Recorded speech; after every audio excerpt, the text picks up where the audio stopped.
ನಮಸ್ತೆ ಸ್ನೇಹಿತರೆ, ಇವತ್ತು ನಾವು ಪ್ರಥಮ BA BComನವರಿಗೆ ಇರುವಂತಹ ಭಾರತ ಸಂವಿಧಾನ ಮಾನವ ಹಕ್ಕುಗಳು ಮತ್ತು ಪರಿಸರ ಅಧ್ಯಯನದಲ್ಲಿ ಪರೀಕ್ಷೆ ತಯಾರಿಯನ್ನು ಮಾಡಿಕೊಳ್ತಾ ಇದ್ದೇವೆ. ಈಗಾಗಲೇ ಪುನರಾವರ್ತನ ಅಭ್ಯಾಸವನ್ನು ಆರಂಭಿಸಿದ್ದೇವೆ. ಹಳೆಯ ವಿಡಿಯೋವನ್ನು ನೋಡಿಕೊಳ್ಳಿ. ನಾನು ಕಳೆದ ವಿಡಿಯೋದಲ್ಲಿ ಮಾನವ ಹಕ್ಕುಗಳ ಬಗ್ಗೆ ಹಾಗೆ ಪರಿಸರ ಅಧ್ಯಯನದ ಅಭ್ಯಾಸವನ್ನು ಆರಂಭಿಸಿದ್ದೇವೆ. ಇವತ್ತು ಜೈವಿಕ ಘಟಕದ ಬಗ್ಗೆ ತಿಳ್ಕೊಳ್ಳೋ ವೆರಿ ಇಂಪಾರ್ಟೆಂಟ್ ಆಗಿರುವಂಥದ್ದು ಜೈವಿಕ ಘಟಕ. ಜೀವ ಪರಿಸರ ವ್ಯವಸ್ಥೆಯಲ್ಲಿ ಎರಡು ವಿಧವಾದ ಜೈವಿಕ ಘಟಕಗಳನ್ನು ಕಾಣಬಹುದು.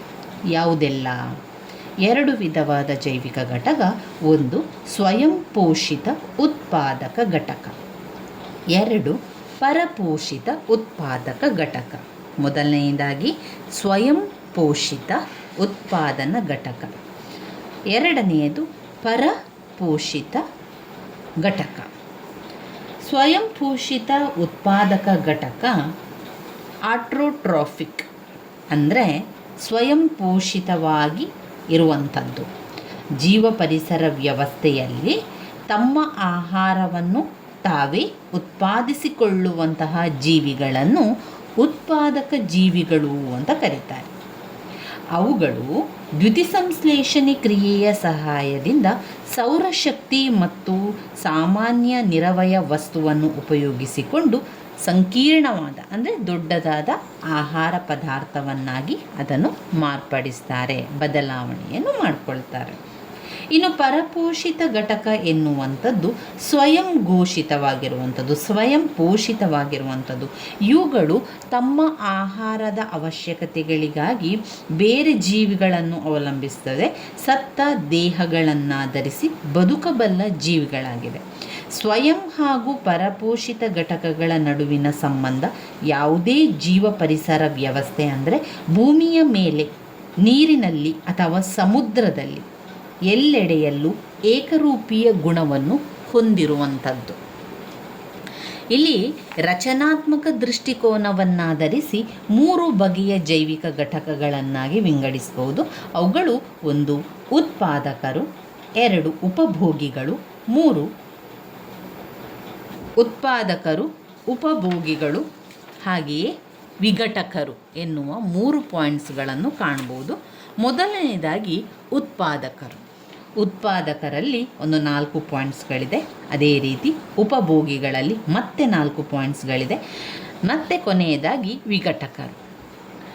ಉತ್ಪಾದಕರು ಪತ್ರಹರಿತನ್ನು ಉಪಯೋಗಿಸಿಕೊಂಡು ದ್ಯುತಿಸಂಶ್ಲೇಷಣೆ ಕ್ರಿಯೆಯ ಮೂಲಕ ಆಹಾರವನ್ನು ಪಡೆಯುವ ಜೀವಿಗಳನ್ನು ಏನಂತ ಕರೀತಾರೆ? ಉತ್ಪಾದಕರು ಅಂತ ಹೇಳುವಂಥದ್ದು. ಈಗ ಎರಡನೆಯ ಪಾಯಿಂಟ್ನಲ್ಲಿ ನಮ್ಮ ಸುತ್ತಮುತ್ತಲಿನ ಭೌಗೋಳಿಕ ಜೀವ ಪರಿಸರದ ವ್ಯವಸ್ಥೆಯಲ್ಲಿ ಸಸ್ಯಗಳು ಉತ್ಪಾದಕವಾಗಿರುತ್ತದೆ. ಜಲಜೀವ ಪರಿಸರದ ವ್ಯವಸ್ಥೆಯಲ್ಲಿ ಪಾಚಿಗಳು ಉತ್ಪಾದಕ ಕ್ರಿಯೆಯನ್ನು ನಿರ್ವಹಿಸುತ್ತದೆ. ಉತ್ಪಾದಕರು ದ್ಯುತಿಸಂಶ್ಲೇಷಣೆ ಕ್ರಿಯೆಗೆ ಸೌರಶಕ್ತಿಯನ್ನು ಬಳಸಿಕೊಳ್ತಾರೆ. ಜೈವಿಕ ಘಟಕದಲ್ಲಿ ಇವುಗಳು ಪ್ರಥಮ ಘಟಕವಾಗಿರ್ತದೆ. ಅಲ್ಲಿ ಉದಾಹರಣೆಯಾಗಿ ಸಸ್ಯ ಹಾಗೂ ಮರಗಳನ್ನು ಕಾಣಬಹುದು. ಎರಡನೆಯ ಪಾಯಿಂಟ್ಸಲ್ಲಿ ಉಪಭೋಗಿಗಳು. ಜೈವಿಕ ಘಟಕದಲ್ಲಿ ಉಪಭೋಗಿಗಳು ಸಸ್ಯಾಹಾರಿಗಳು, ಮಾಂಸಾಹಾರಿಗಳು ಮತ್ತು ಉಭಯಹಾರಿಗಳಲ್ಲಿರುತ್ತದೆ. ಪ್ರಾಥಮಿಕ ಉಪಭೋಗಿಗಳು ಸಸ್ಯಗಳನ್ನು ಆಹಾರವಾಗಿ ಉಪಯೋಗಿಸುತ್ತದೆ. ಈ ಕೆಲವೊಂದು ಪೋಷಿತ ಜೀವಿಗಳು ಉಪಭೋಗಿಗಳಾಗಿ ವರ್ತಿಸುವುದರ ಜೊತೆಗೆ ಅವುಗಳಲ್ಲಿ ಹಲವು ವಿಭಾಗಗಳಾಗಿ ವಿಂಗಡಿಸಬಹುದು: ಸಸ್ಯಾಹಾರಿಗಳು, ಮಾಂಸಾಹಾರಿಗಳು, ಉಭಯಹಾರಿಗಳು, ವಿಘಟಕರು. ಮೊದಲನೆಯದಾಗಿ ಸಸ್ಯಾಹಾರಿಗಳು. ಇವು ಒಂದು ರೀತಿಯ ಉಪಭೋಗಿಗಳು. ಸಸ್ಯವನ್ನು ತಿಂದು ಬದುಕುವ ಸಾಮರ್ಥ್ಯವನ್ನು ಹೊಂದಿರುತ್ತದೆ. ಸಸ್ಯವನ್ನು ಆಹಾರವಾಗಿ ಉಪಯೋಗಿಸುತ್ತದೆ. ಇವುಗಳನ್ನು ಪ್ರಾಥಮಿಕ ಉಪಭೋಗಿಗಳು ಎನ್ನಬಹುದು. ಉದಾಹರಣೆಗೆ ಜಿಂಕೆ, ಮೊಲ, ಹಸು ಇತ್ಯಾದಿ. ಇನ್ನು ಮಾಂಸಾಹಾರಿಗಳು ಅಂತ ಬಂದಾಗ ಇವುಗಳು ಒಂದು ರೀತಿಯ ಉಪಭೋಗಿಗಳಾಗಿದ್ದು ಆಹಾರಕ್ಕಾಗಿ ಸಸ್ಯಾಹಾರಿಗಳನ್ನು ಅವಲಂಬಿಸಿರುತ್ತದೆ. ಇಂತಹ ಜೀವಿಗಳನ್ನು ದ್ವಿತೀಯ ಹಂತದ ಉಪಭೋಗಿಗಳು ಅಂತ ತಿಳಿಯುವಂಥದ್ದು. ದ್ವಿತೀಯ ಹಂತದ ಉಪಭೋಗಿಗಳನ್ನು ಅಥವಾ ಮಾಂಸಾಹಾರಿಗಳನ್ನು ತಿಂದು ಜೀವಿಸುವ ಉಪಭೋಗಿಗಳನ್ನು ತೃತೀಯ ಅಥವಾ ಉನ್ನತ ದರ್ಜೆಯ ಉಪಭೋಗಿಗಳು ಅಂತ ಕರೀತಾರೆ. ಅವುಗಳಲ್ಲಿ ಉದಾಹರಣೆ ಕಪ್ಪೆ, ಹಾವು, ಹುಲಿ, ಸಿಂಹ ಇತ್ಯಾದಿಗಳನ್ನು ನಾವು ನೋಡ್ಬೋದು. ಉಭಯಹಾರಿಗಳು ಅಂದರೆ ಏನು? ಈ ಜೀವಿಗಳು ತಮ್ಮ ಆಹಾರಕ್ಕಾಗಿ ಯಾರನ್ನು ಅವಲಂಬಿಸಿರ್ತಾರೆ? ಸಸ್ಯ ಮತ್ತು ಪ್ರಾಣಿ ಎರಡನ್ನೂ ಕೂಡ ಅವಲಂಬಿಸಿರ್ತಾರೆ. ಸಸ್ಯ ಪ್ರಾಣಿ ಎರಡನ್ನೂ ತಿನ್ನುವಂತಹ ಜೀವಿಗೆ ನಾವು ಏನಂತ ಕರಿತೇವೆ? ಉಭಯಹಾರಿಗಳು ಅಂತ ಕರೆಯುವಂಥದ್ದು. ಇನ್ನು ವಿಘಟಕರು ಅಂದರೆ ಬಂದಾಗ, ವಿಘಟಕರು ಸಾಮಾನ್ಯವಾಗಿ ಸೂಕ್ಷ್ಮಾಣುಜೀವಿಗಳು. ಈಗ ನಾವು ಬ್ಯಾಕ್ಟೀರಿಯಾಸ್ ಅಂತ ನಾವು ಹೇಳ್ತೇವಲ್ವ, ಅದುವೇ ಸೂಕ್ಷ್ಮಾಣುಜೀವಿಗಳು. ಸೂಕ್ಷ್ಮಾಣುಜೀವಿಗಳು ಏನು ಮಾಡ್ತಾರೆ? ವಿಘಟಕರಾಗಿ ಕೆಲಸವನ್ನು ಮಾಡ್ತಾರೆ. ಸಸ್ಯ ಅಥವಾ ಪ್ರಾಣಿಗಳ ಸತ್ತ ದೇಹವನ್ನು ತಮ್ಮ ಆಹಾರವನ್ನಾಗಿ ಉಪಯೋಗಿಸುವವರು. ಇವುಗಳು ಕಠಿಣ ಸಾವಯವ ವಸ್ತುಗಳನ್ನು ಸರಳ ಸಾವಯವದ ಪದಾರ್ಥವನ್ನಾಗಿ ಮಾರ್ಪಡಿಸಿದ ನಂತರ ನೀರವಯವನ್ನಾಗಿಸುತ್ತದೆ. ಅಂದರೆ ಅದನ್ನು ತೆಳ್ಳಗೆ ಮಾಡುವಂಥದ್ದು, ಮೃದು ಮಾಡುವಂಥದ್ದು. ವಿಘಟಕರುಗಳು ಬೇಕಾದಂಥ ಸಾವಯವ ಘಟಕಗಳನ್ನು ಸಸ್ಯದಿಂದ ಉತ್ಪಾದಿಸುತ್ತಾರೆ. ನಿರವಯ ಪೌಷ್ಟಿಕಾಂಶಗಳನ್ನು ಸಹ ಸಸ್ಯದಿಂದ ತಯಾರಿಸುತ್ತದೆ. ಉದಾಹರಣೆಗೆ ಸೂಕ್ಷ್ಮಾಣು ಜೀವಿಗಳು ಮತ್ತು ಶಿಲೀಂಧ್ರಗಳು.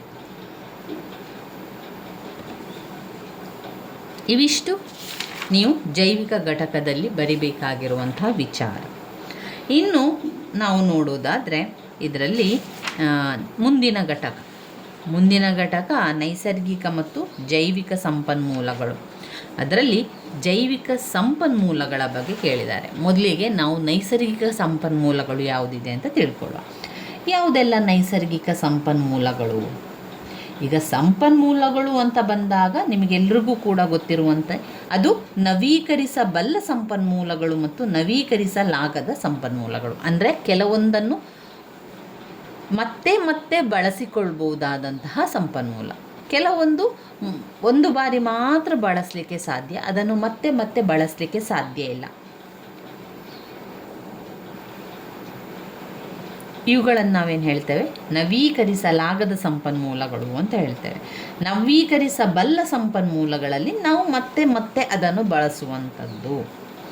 ನವೀಕರಿಸಬಲ್ಲ ಸಂಪನ್ಮೂಲಗಳು ಉದಾಹರಣೆಗೆ ಹೇರಳವಾಗಿದ್ದು ನಿರ್ದಿಷ್ಟ ಸಮಯದಲ್ಲಿ ಮರು ಉತ್ಪತ್ತಿ ಮಾಡುವಂಥದ್ದು. ಉದಾಹರಣೆ ಅರಣ್ಯ, ವನ್ಯಜೀವಿ, ಅನಿಲ ಶಕ್ತಿ, ಜೀವ ಸಂವಹನ ಶಕ್ತಿ, ಅಲೆಶಕ್ತಿ, ಜಲವಿದ್ಯುತ್, ಸೌರಶಕ್ತಿ ಕೂಡ ನವೀಕರಿಸಬಲ್ಲ ಶಕ್ತಿಯ ಮೂಲ. ಆದರೆ ಆಗದ ಸಂಪನ್ಮೂಲಗಳಲ್ಲಿ ಇದು ನಿರ್ದಿಷ್ಟ ಸಮಯದಲ್ಲಿ ಪುನರುತ್ಪತ್ತಿ ಮಾಡಲಾಗದ ಸಂಪನ್ಮೂಲಗಳನ್ನು ನವೀಕರಿಸಲಾಗದ ಸಂಪನ್ಮೂಲ ಎಂದು ಹೇಳುವಂಥದ್ದು. ಉದಾಹರಣೆಗೆ ಪಳೆಯುಳಿಕೆ ಇಂಧನಗಳಾದ ಕಲ್ಲಿದ್ದಲು, ಪೆಟ್ರೋಲಿಯಂ ಉತ್ಪನ್ನಗಳು, ಖನಿಜಗಳು ಇತ್ಯಾದಿ. ಉತ್ಪತ್ತಿ ಪ್ರಮಾಣಕ್ಕಿಂತ ಬಳಕೆ ಪ್ರಮಾಣ ಹೆಚ್ಚಾದಲ್ಲಿ ನವೀಕರಿಸಬಲ್ಲ ಸಂಪನ್ಮೂಲಗಳು ಸಹ ನವೀಕರಿಸಲಾಗದ ಸ್ಥಿತಿಯನ್ನು ತಲುಪುತ್ತದೆ. ಹಾಗಾಗಿ ನೈಸರ್ಗಿಕ ಸಂಪನ್ಮೂಲಗಳನ್ನು ಕಾಪಾಡಿಕೊಳ್ಳುವ ಮತ್ತು ಸಂರಕ್ಷಿಸಿ ಸದ್ಬಳಕೆ ಮಾಡಿದಲ್ಲಿ ಪರಿಸರವನ್ನು ಉತ್ತಮ ಸ್ಥಿತಿಯಲ್ಲಿ ಕಾಯ್ದುಕೊಳ್ಳಬಹುದು. ಅಂದರೆ ಅಂತಹ ಸಂಪನ್ಮೂಲಗಳನ್ನು ಬಳಸುವುದನ್ನು ನಿಲ್ಲಿಸಿಬಿಡಬೇಕೆಂದಲ್ಲ, ಆದರೆ ಮುಂದಿನ ಪೀಳಿಗೆಗೂ ಉತ್ತಮ ಕೊಡುಗೆ ನೀಡುವ ನಿಟ್ಟಿನಲ್ಲಿ ನಾವು ಅದನ್ನು ಸಂರಕ್ಷಿಸಿಕೊಳ್ಳಬೇಕಾಗಿರುವಂಥದ್ದು. ನೈಸರ್ಗಿಕ ಸಂಪನ್ಮೂಲಗಳು ಯಾವುದೆಲ್ಲ? ಅರಣ್ಯ ಸಂಪನ್ಮೂಲ, ಜಲ ಸಂಪನ್ಮೂಲ, ಖನಿಜ ಸಂಪನ್ಮೂಲ, ಆಹಾರ ಸಂಪನ್ಮೂಲಗಳು, ಇಂಧನ ಶಕ್ತಿ ಸಂಪನ್ಮೂಲಗಳು, ಭೂ ಸಂಪನ್ಮೂಲಗಳು. ಇವಿಷ್ಟು ನೈಸರ್ಗಿಕ ಸಂಪನ್ಮೂಲಗಳೊಳಗೆ ಬರುವಂತಹ ವಿಚಾರಗಳಾಗಿದೆ. ಜೈವಿಕ ಸಂಪನ್ಮೂಲಗಳ ಬಗ್ಗೆ ತಿಳ್ಕೊಳ್ಳುವ. ಜೈವಿಕ ಸಂಪನ್ಮೂಲಗಳಲ್ಲಿ 1 ಸಸ್ಯಗಳು, 2 ಪ್ರಾಣಿಗಳು, 3 ಸೂಕ್ಷ್ಮಾಣು ಜೀವಿಗಳು.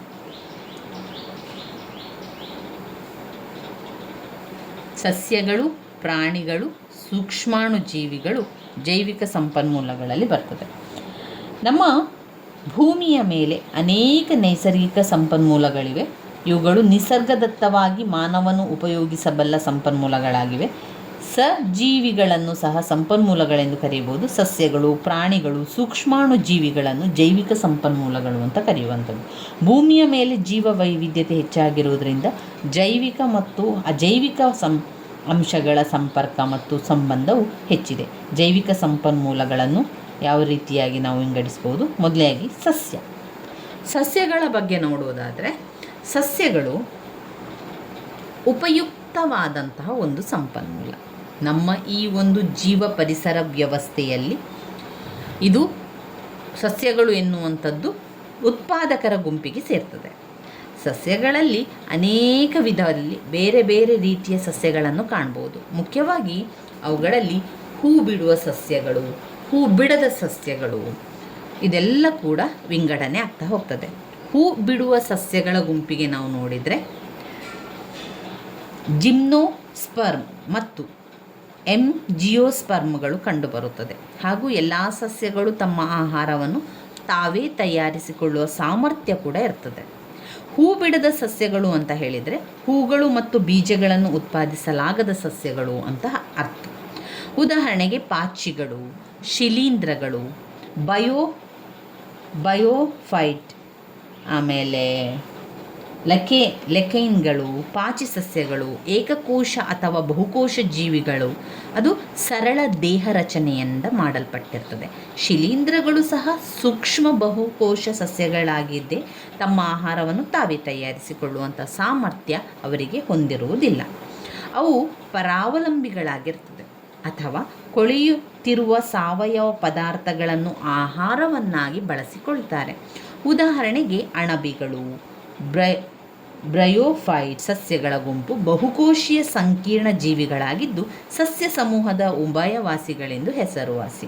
ಉದಾಹರಣೆಗೆ ಮೋಸಸ್, ಲೈಕೆನ್ ಸಸ್ಯಗಳು ಪಾಚಿ, ಶಿಲೀಂಧ್ರಗಳು ನಿಕಟ ಸಂಪರ್ಕ ಹೊಂದಿದೆ. ಟೆರಿಡೋಫೈಟಾ ಸಸ್ಯಗಳು ಮುಂದುವರಿದ ಸಸ್ಯಗಳಾಗಿದ್ದು ಅವುಗಳಲ್ಲಿ ನೀರು ಮತ್ತು ಆಹಾರ ಚಲನೆಗೆ ಬೇಕಾದ ವ್ಯವಸ್ಥೆಯನ್ನು ಕೂಡ ಹೊಂದಿದೆ.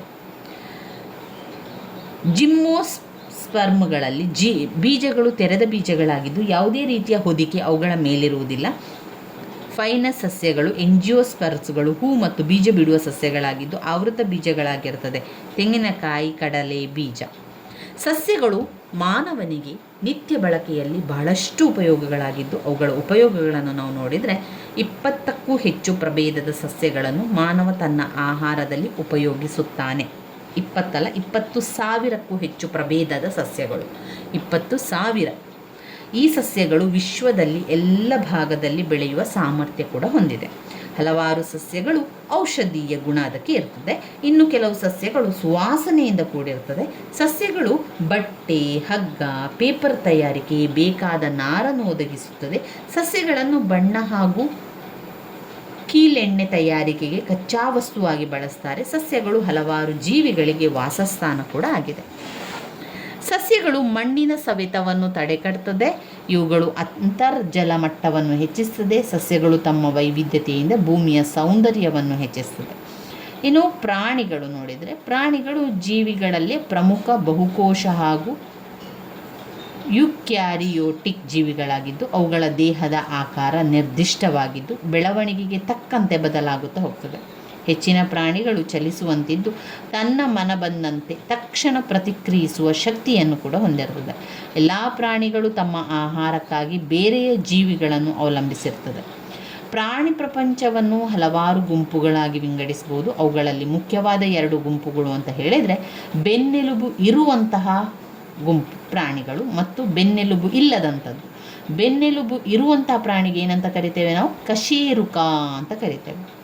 ಬೆನ್ನೆಲುಬು ಇಲ್ಲದ ಪ್ರಾಣಿಗಳನ್ನು ನಾವೆಂತ ಕರಿತೇವೆ? ಅಕಶೇರುಕ ಅಂತ ಕರೆಯುವಂಥದ್ದು.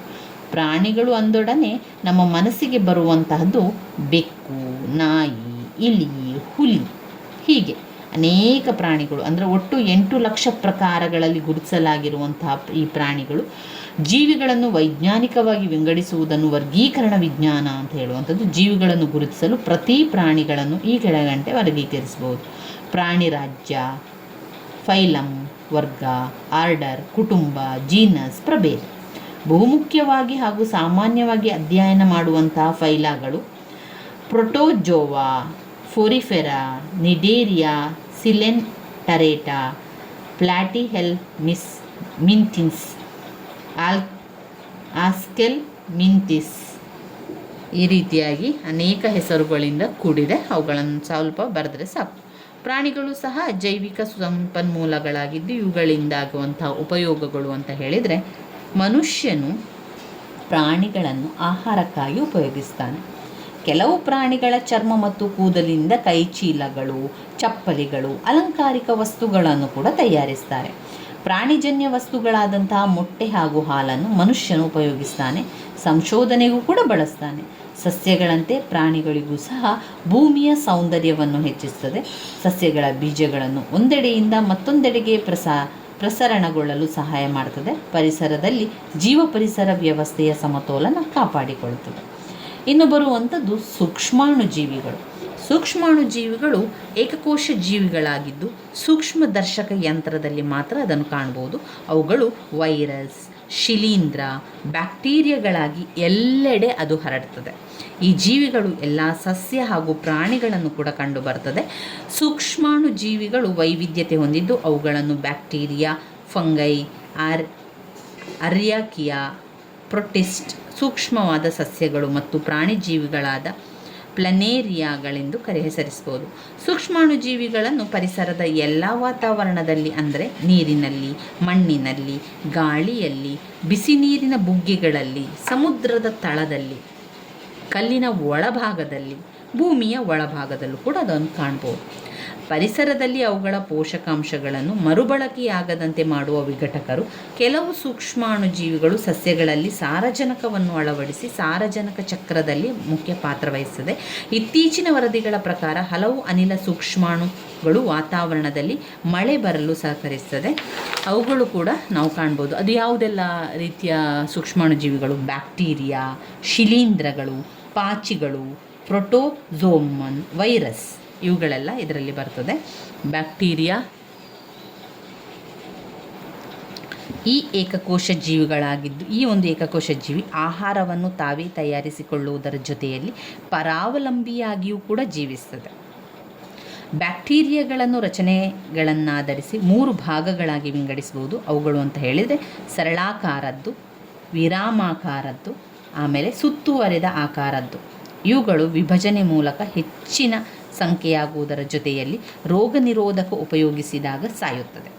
ಇನ್ನು ಶಿಲೀಂಧ್ರಗಳು. ಶಿಲೀಂಧ್ರ ಎಂಬ ಪದವನ್ನು ಯುಕ್ಯಾರಿಯೋಟಿಕ್ ಪ್ರೊಟಿಸ್ಟ್ ಎಂಬ ಗುಂಪಿಗೆ ಸೇರಿಸುತ್ತದೆ. ಇವುಗಳಲ್ಲಿ ಪತ್ರಹರಿತಿನ ಬದಲಾಗಿ ಕಠಿಣ ಕೋಶ ಪದರವನ್ನು ಹೊಂದಿರುತ್ತದೆ. ಇವುಗಳು ಈಸ್ಟರ್ನ್ ತರಹದ ಏಕಕೋಶ ಜೀವಿಯಾಗಿರಬಹುದು ಅಥವಾ ವೋಲ್ಟ್ಗಳ ತರಹ ಬಹುಕೋಶೀಯವಾಗಿರಬಹುದು.